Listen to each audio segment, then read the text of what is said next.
여러분 안녕하세요. 밤새 잘 주무셨습니까? 12월 20일 금요일 아침이 밝았습니다. 오늘도 우리에게 허락하신 하루 한 말씀 묵상하며 하루를 함께 시작해 볼까요? 오늘부터 주일까지 저희 교회가 예배드리는 샤인 선교센터의 친교실에서 그림 전시회가 시작됩니다. 여러분의 많은 관심과 참여를 당부드립니다. 오늘 우리에게 주신 말씀은 누가복음 5장입니다. 3절부터 11절 긴 구절이지만 제가 봉독해 올리겠습니다. 예수께서 한 배에 오르시니 그 배는 시몬의 배라. 육지에서 조금 떼기를 청하시고 앉으사 배에서 무리를 가르치시더니 말씀을 마치시고 시몬에게 이르시되 깊은 데로 가서 그물을 내려 고기를 잡으라. 시몬이 대답하여 이르되 선생님, 우리들이 밤이 새도록 수고하였으되 잡은 것이 없지만은 말씀에 의지하여 내가 그물을 내리리이다 하고, 그렇게 하니 고기를 잡은 것이 심히 많아 그물이 찢어지는지라. 이에 다른 배에 있는 동무들에게 손짓하여 와서 도와달라 하니 그들이 와서 두 배의 체험에 잠기게 되었더라. 시몬 베드로가 이를 보고 예수의 무릎 아래에 엎드려 이르되 주여, 나를 떠나소서, 나는 죄인으로소이다 하니, 이는 자기 및 자기와 함께 있는 모든 사람이 고개 잡힌 것으로 말미암아 놀라고 세베대의 아들로서 시몬의 동업자인 야고보와 요한도 놀랐음이라. 예수께서 시몬에게 이르시되 무서워하지 말라. 이제후로는 내가 사람을 취하리라 하시니 그들이 배들을 육지에 대고 모든 것을 버려두고 예수를 따르니라. 아멘. 주님의 말씀입니다. 주님께 감사드립니다. 이 아침에 우리에게 주신 말씀 가지고 깊은 곳을 찾아 그물을 내리라 라는 제목으로 말씀을 증거하도록 하겠습니다. 여러분, 성경에서 이해되지 않는 장면 중에 하나가 예수님의 제자를 부르시는 장면입니다. 그리고 그들의 반응이죠. 조금도 망설이지 않고 예수님을 따르는 것처럼 보입니다. 나를 따르라 하니까 예, 알겠습니다. 그가 모든 것을 버리고 예수를 따르니라, 이렇게 기록되어 있지 않습니까? 제자들의 공통적인 모습이 여기서 드러납니다. 가족도 직업도 모두 버리고 예수님을 따랐다. 어떻게 이런 일들이 가능한 것일까? 이것을 우리에게 하나님께서 지금 성경 말씀이 요구하고 계시는 것일까? 여러분, 그런데 과정이 몇 번 있는 것 같습니다. 성경에 설명되지 않은 생략된 장면이 있습니다. 한 번 부르신 것이 아니라 몇 차례의 도전과 부르심이 있었습니다. 베드로한테도 역시 마찬가지였죠. 베드로한테는 갈등이 있었습니다. 베드로에게는 부양 가족이 매우 많았죠. 현실의 장벽이 매우 높았던 것입니다. 지어야 할 무거운 짐이 많았다는 뜻입니다. 저와 여러분과 우리와 유사합니다. 말씀의 도전 앞에 서면 가슴이 뜨거워지죠. 그런데 현실적인 이유로 이 도전 앞에 반응하지 못하고 따르지 못할 때가 있습니다. 갈등이 있는 셈이죠. 오늘 말씀은 이렇게 현실과 말씀의 갈등을 전제로 살펴봐야 됩니다. 예수님께서 친히 찾아오신 현장에 많은 이야기가 지금 오고 가고 있죠. 대중들을 향해 주신 하나님 나라의 복음은 베드로가 이미 들어봤던 말씀입니다. 오늘 이 사건이 베드로가 예수님을 처음 만난 사건이 아닙니다. 복음서를 자세히 읽어보면 이미 몇 차례 베드로가 예수님의 말씀을 들었던 것이 나타나고 있습니다. 베드로한테 이 말씀을 들을 때마다 감동을 받고 은혜를 받지만 현실의 장벽 때문에 내적인 장애가 있었던 거죠. 갈등이 있었던 것입니다. 그런데 오늘 또 이 말씀을 들으니 더욱더 분명하고 확실해지게 된 것입니다. 4절을 보십시오. 깊은 데로 가서 그물을 내려 고기를 잡으라. 대중들이 아니라 지금 베드로에게 직접 주신 말씀입니다. 그의 갈등에 대한 예수님의 해결책이죠. 현실과 말씀이 충돌할 때 베드로에게 주신 말씀, 베드로의 대답이 뭡니까?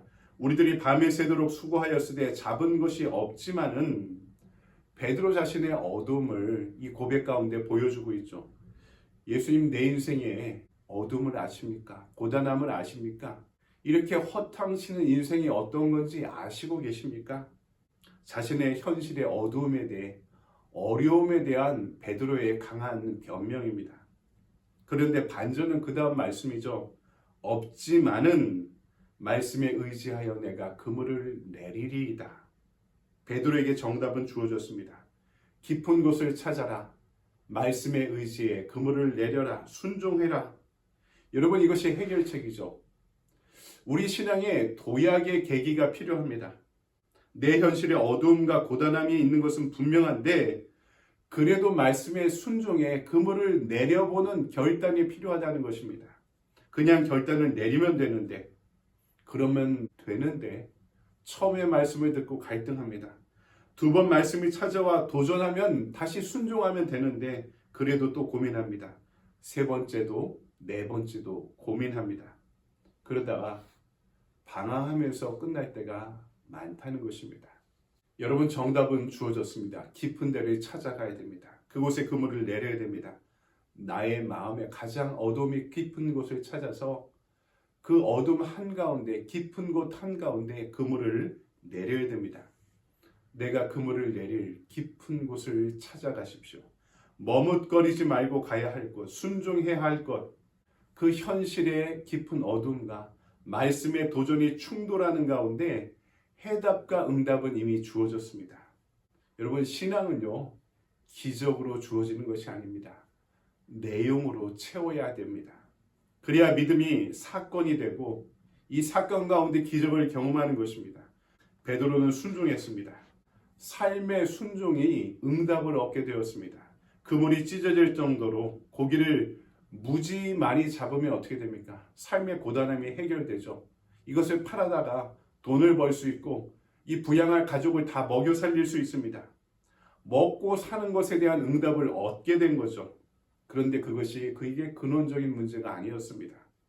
현실적인 문제에서 끝나는 것이 아니라 더 큰 것이 내적인 갈등을 해결해야 된 어떤 과제가 남아 있었던 것입니다.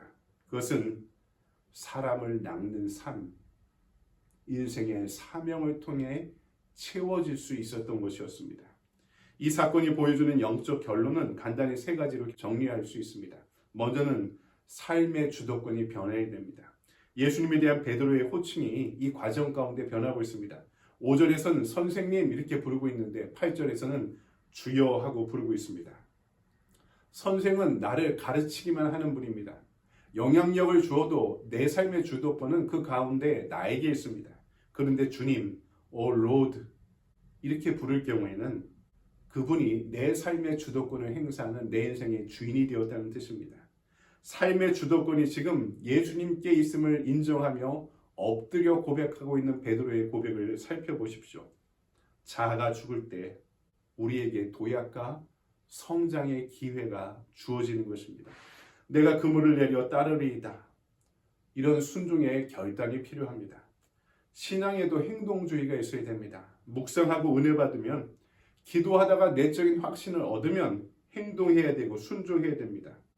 생각만 하고 행동하지 않으면 바뀌지 않습니다. 매일매일 당하는 시험도 똑같을 것입니다. 반복됩니다. 그래서 양질 전하의 법칙, 양이 꽉 차서 질적으로 변하는, 물에 열을 가하면 압력이 생겨서 수증기로 변화되듯이 내 삶이 질적으로 변하는 도약의 단계가 바로 여기에 있는 것입니다. 내 삶의 주인이 바뀔 때입니다. 은혜 받고 확신에 거하면, 기도하다 힘을 얻으면 내가 그물을 내리리이다. 순종해야 됩니다. 바로 그 순종의 결단이, 행동이 내 삶의 주도권을 나로부터 하나님께로 옮기는 계기가 될 줄 믿습니다. 두 번째, 나와 죄의 분리가 일어납니다. 8절을 보십시오. 주여 나를 떠나소서 나는 죄인으로소이다. 복음이 증거될 때 나타나는 현상이죠. 하나님의 임재 앞에 분리가 일어납니다. 내 죄가 보이기 시작합니다. 그러면 내 죄를 객관적으로 보기 시작하며 나와 죄가 분리되기 시작합니다. 내 안에 죄를 보면은, 스스로 보면은 탄식하게 됩니다. 사도행전을 보면 베드로의 설교를 들은 백성들이 어떻게 표현합니까? 우리가 어찌할꼬 하면 탄식합니다. 자기가 보이기 시작한 것이고 자기 안에 내면의 추악함이 보이기 시작한 것입니다. 여러분, 이것이 주님을 만날 때 일어나는 현상입니다. 나를 더 투명하게 드러내 보이시는 분, 내 안에 꼭꼭 숨겨놨던 내 인생의 어두움을 알게 하시고 내 인성의 추악한 단면을 보게 만드시는 분. 그래서 베드로가 고백한 거죠. 주여 나를 떠나소서 나는 죄인으로소이다. 그분 앞에 가니 내가 드러나기 시작한 것입니다.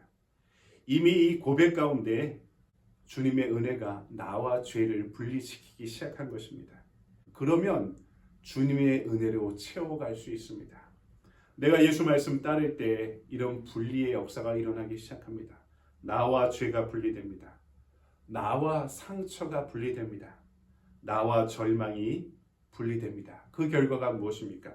세 번째, 인생의 사명을 발견하게 만듭니다. 이제까지는 현실에 대한 걱정이 베드로의 전부였습니다. 그런데 현실적인 문제가 해결됐죠. 그런데 그것이 전부가 아니었습니다.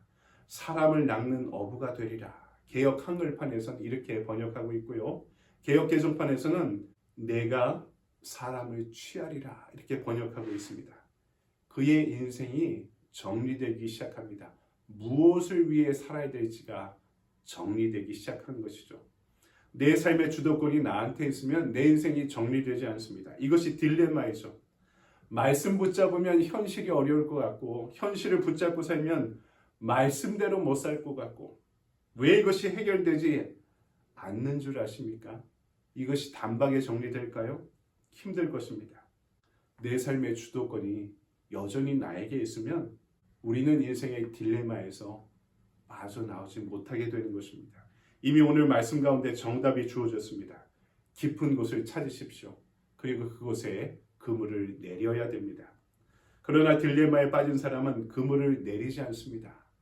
말씀에 의지하여 그물을 내리리다 그 순간 정리되는 것입니다. 주도권이 분명해지는 것입니다. 던지면 해결됩니다. 어렵고 힘들 것 같았는데 그렇게 할 수 있게 변화됩니다. 새벽 기도를 할까 말까? 성경을 읽을까 말까? 셀리더를 할까 말까? 선교를 할까 말까? 11조를 낼까 말까? 현실과 말씀의 갈등 가운데 어떤 선택을 할 수 있을까? 아직까지 고민 중입니다. 이제는 정리될 필요가 있습니다. 다시 오실 주님을 기다리는 대강절을 살아가고 있죠. 여러분, 주님을 만나십시오. 그분의 복음이 선포될 때 내 삶의 어둠과 상처가 가장 깊은 곳에 가서 그물을 내리시기 바랍니다. 그 가운데 내 삶의 주도권이 변화되며 인생을 해결해 갈 수 있는 저와 여러분의 믿음의 하루가 되기를 주님의 이름으로 간절히 축원드립니다. 아멘. 적용의 질문을 볼까요? 오늘 내가 경험하는 말씀과 현실의 갈등은 무엇입니까?